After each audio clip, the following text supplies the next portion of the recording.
Australia was once considered a Christian nation, but aggressive secularization has caused many people here to grow cold to Christianity.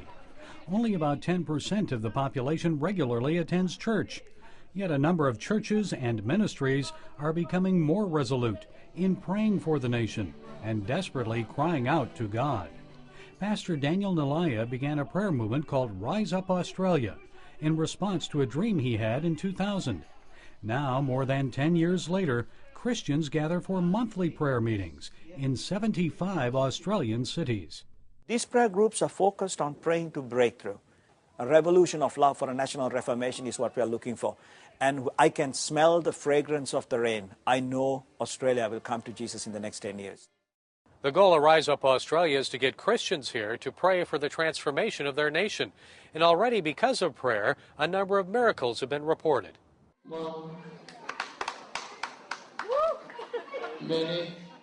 The deaf hear, the lame start to walk, people are set free from depression and demonic spirits. Elizabeth Ryan suffered from depression for more than 2 years. If we'd kept on that track, I might have ended up with suicide, or certainly marriage would have broken up. But Elizabeth sought prayer on one of the revival nights, and that's when she received healing and deliverance from demonic depression. He started casting demons out of me. Yeah, marriage has been restored, so much better. I just want to worship God like never before. Even Australia's secular media is reporting on the miracles. One of the leading dailies, The Age, wrote about a woman who was raised from the dead. Diana Shields suffered a heart attack while on a bus tour in Israel. Dr. Murray James Wallace, an expert in cardiac resuscitation, was seated behind Diana and testifies that Diana was lifeless. A pulse that stopped for that period of time and not breathing. It certainly is a cardiac arrest. It's a pulseless cardiac arrest. So to put that all in the context of a bus, with one doctor, with no equipment, no drugs, and suboptimal conditions, your chance of coming back is very slim. I went into a dark place and a voice that wasn't a nice voice said, "You're going to die in Israel." And I responded and said, that can't be right, because I had a word from the Lord this morning from one of the other men about the future of my life.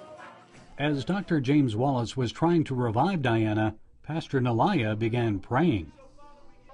In essence, it said, Diana, spirit of death, leave you. Satan is the loser, Jesus is the winner, and life come back. And she just turned to him. She opened her eyes and she smiled weakly. I said to the pastor, well, I'll place myself under your authority and under the authority of Jesus. Pastor Bill Kalakata also claims he was revived after suffering from cardiac arrest in Canberra. He says he died while attending a national prayer meeting in Australia's Parliament. Pastor Dennis started praying speaking from the platform and said, let's pray. He commanded the spirit of death to go away. Pastor Kolakata shares his 20-minute supernatural journey. These angels were just taking me. Then they took me to a foot of a mountain. To my surprise, at the top of the mountain, there was a beautiful building, beautiful church. But one thing catches my eyes when I look at the building. The foundation of it is made up of beautiful white sand. Then I heard the voice of the Lord spoke to me.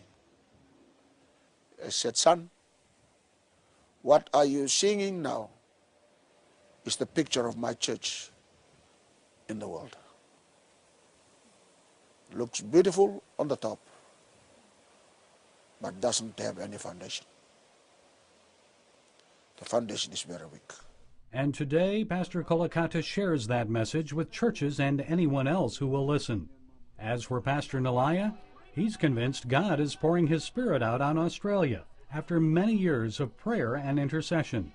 He believes the Rise Up Australia prayer movement will spread, and in the aftermath of drought, devastating floods, and cyclones, Australia's Christian faith will be revived.